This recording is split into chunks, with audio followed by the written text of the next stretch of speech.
In this video, we'll analyze the prospects of the stock market. I'll tell you something interesting, and I'll show you a strategy that will make your trading much more profitable. First, let's break down how tracking the actions of market makers can help you build trading strategies and what results this leads to.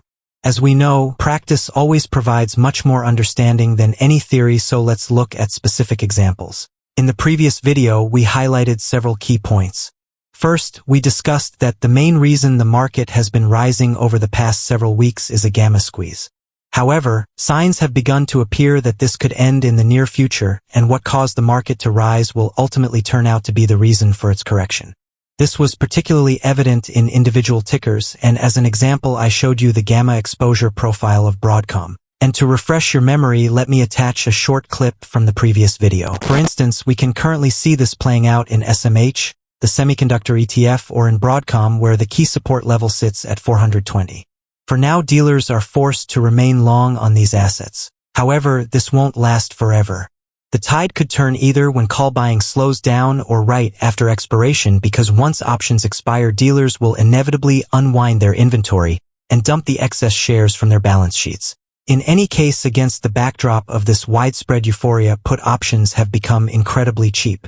And puts are the kind of tool you want to buy before the move happens, because if the market starts to dump, a spike in implied volatility will cause premiums to skyrocket instantly. Right now, there's a great window of opportunity to buy puts on the cheap. By the way, there is a very high probability that this window will slam shut after Broadcom reports this Thursday, especially if they miss expectations. That's why it's actually a pretty solid time to load up on November puts. The idea was that at that time the price was in positive gamma territory, which forced dealers to hold a long position in the stock, and that fueled the buying we saw at the beginning of the week. However, above the price, we did not see any buildup of positive gamma that could be seen as an upside target. Instead, very large values were located below the price at the 420 strike. Metaphorically speaking, you can look at it this way. Imagine an airplane gaining altitude. The blue bars form the airspace, the sky is clear, and everything is going well. For the flight to go smoothly, the plane must reach a certain altitude that the pilot coordinates with the air traffic controller. But in this case, there is no such reference point. The plane continues to climb higher and higher, eventually leaving the dense layers of the atmosphere, and then a stall begins. If the situation cannot be stabilized at the support level, then with high probability the fall will continue. On Broadcom, this support was at the 420 strike.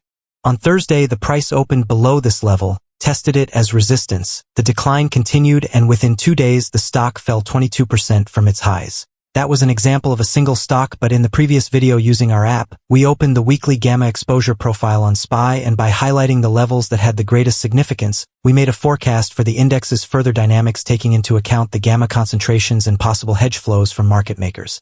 The main resistance was at the 760 strike, and a move above this level was not the priority scenario for this week. The gamma flip zone was at the 756 strike. This level separated bullish and bearish territory, and if it were broken, a more significant decline could be expected.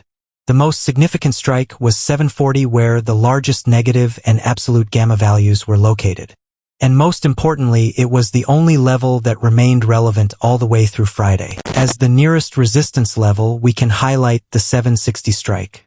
The final weekly resistance is in the 765 to 767 range. The gamma flip zone is in the 756 range, and below that we can highlight two important levels, 750 and 740, because these are the largest negative and absolute gamma values. The nearest support is at the gamma flip zone, and this level separates bullish and bearish territory. Therefore, if the price falls below this level, we can expect a more significant correction to develop. But what's interesting is that if we select only Friday, we see that the only level that remains relevant throughout the entire week is the 740 level. From a technical analysis perspective, the weekly probability distribution curve on the SPX identified the nearest 1 sigma support level at the 75.15 mark. This coincided with the 750 support level on SPY, and the support zone from last week's volume also ran through this range. Based on this data, you were offered several strategies to open. The first was an iron condor on the SPX expiring on Friday, June 5th, with the left wing set at the 75.50 level and the right wing at the 76.70 level. With this iron condor, we're capturing the range from resistance zone number 2 down to the gamma flip level. If the price had remained within this range over the course of the week, this strategy would have generated good profit. I also noted that if you were trading only the iron condor and not creating any combinations, meaning not opening any additional strategies, you don't need to hold the position until expiration. If you opened it, say, on Monday or Tuesday, and by Wednesday or Thursday it shows a profit of 25 to 50%, you can close it. But given that the largest negative and absolute gamma values were at the 740 strike and there were risks that the gamma squeeze could end with a sharp reversal of the price, you were offered several strategies to bet on a market decline. You could have opened a calendar put spread on the SPX with the nearest expiration that Friday and the 7400 strikes. The position profile looked like this, and at that time it offered one of the best risk-to-reward ratios.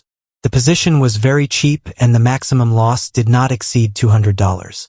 The second advantage was that this position was very easy to hedge using the iron condor described above. For example, if by Friday the price still hadn't fallen or had even risen to the 7670 level, just one iron condor would have covered the losses from the calendar put spread. In other words, with this combination, we were essentially placing a risk-free bet on a market decline. But if the positions were opened at a ratio of 2 iron condors for every one calendar put spread, the structure would have been even better. Because if the market declined, one calendar put spread would have generated far more profit than the losses from the 2 condors. But if at expiration the market remained flat or even rose slightly, we would still have made money from the second condor. You could have also opened a more exotic option by combining the calendar put with a call butterfly. With this strategy, we created another zone where we would achieve maximum profit. The position was also very inexpensive, and that was the strategy I chose. Another option that was offered was a long put butterfly on SPY, also expiring that Friday. This was a bet on a market decline with the potential to extract maximum profit if the price ended up in the gamma flip range toward the end of the week. Now let's look at what happened with these positions over the course of the week.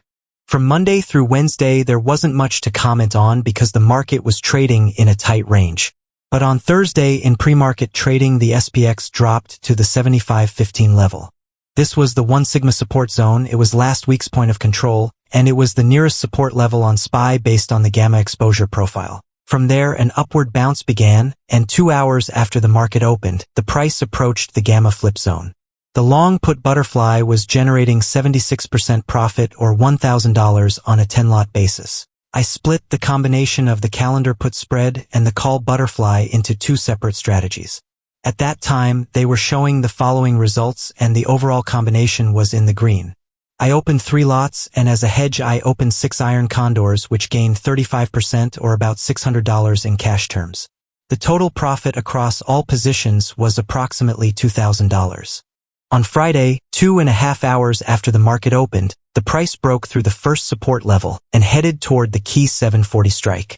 The profit on the put butterfly reached its limit, $1,500, and from that point on, no matter how much further the market continued to decline, we would not earn more than that amount.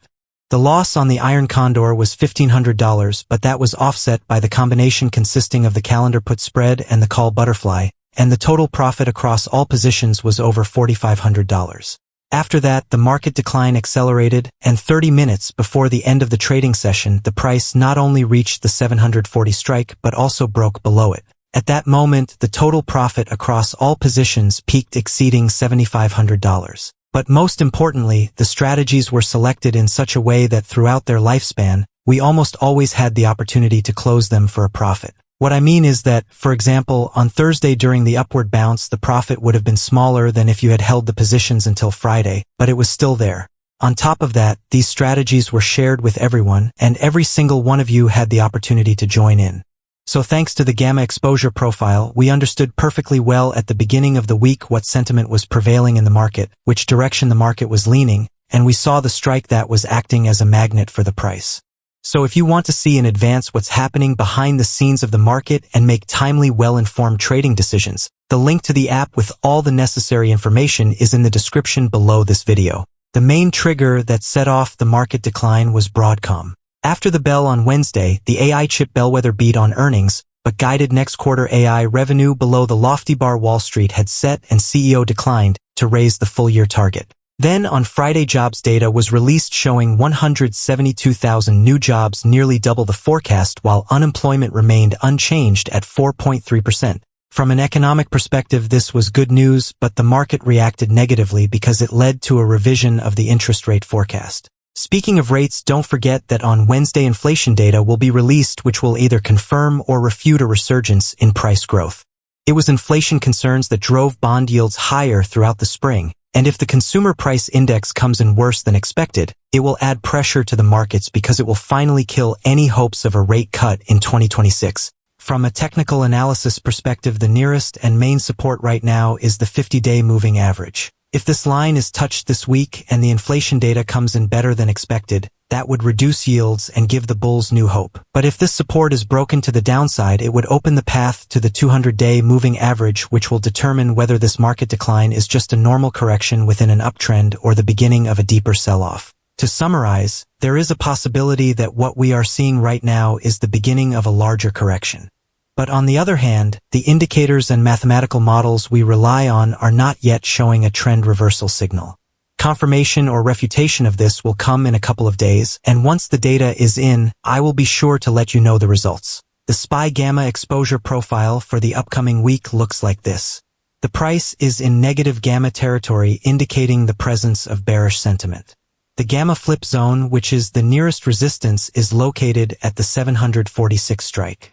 Slightly higher at the 750 and 760 strikes, we can highlight two more resistance zones. However, before even considering the possibility of the price reaching that high, it first needs to establish itself above the gamma flip zone.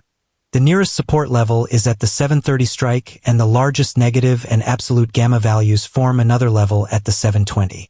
Notably, if we exclude Monday, Tuesday, and Thursday from the analysis, we see that by the end of the week, the 720 strike loses its relevance. This means that the greatest concerns right now are related to Wednesday, when the inflation data will be released. For greater clarity, we can transfer these levels to a classic chart. This week, it is better to adopt a strategy of trading from resistance levels, betting that they will not be broken to the upside if the price approaches them. Use any bounce higher to reduce positions in the most overheated names in the semiconductor and AI sectors, bringing them back to their respective target weights. Right now, you could build a structure consisting of a calendar put spread and a call butterfly expiring on Friday. If the decline continues in the coming week, this strategy will show good profit in just a couple of days. We also maximize profit around the 7180 level, which coincides with the 50-day moving average. Additionally, we leave ourselves some room to maneuver in case the upward bounce continues. Tension could arise if by Thursday the price rises above 7480. Of course, in that case, you could close the position with minimal profit, but you could also open a call butterfly on the SPX expiring on Thursday as a hedge. But note that if we open the previous strategy with expiration on Friday, this one we open with expiration on Thursday. The idea is that if it happens that by Thursday the price moves toward the 7500 level, this structure could be at risk. However, starting from 7470, the call butterfly will begin to show a profit which will more than offset any losses. In that scenario, all trades would need to be closed on Thursday to lock in the profit. If the market remains roughly at its current level by the end of the week or continues to decline, the combined profit from these structures will be excellent because the call butterfly incurs no losses when the price falls. You could open an iron condor setting the wings at the key support and resistance levels. This strategy does not have to be held until expiration, and if over the next couple of days it generates a profit of 25 to 50%, it can be closed. You could also open a calendar put spread on the SPX expiring on Friday with the 7200 strikes. This strategy can be hedged with 2 or 3 iron condors. The idea is that if the market continues to decline in the coming days, the calendar put will generate more profit than the losses on the condors. But if the price continues to rise all the way to the first resistance level, that's where the condors will do their job. That's all for today. Good luck with your trading and see you next time.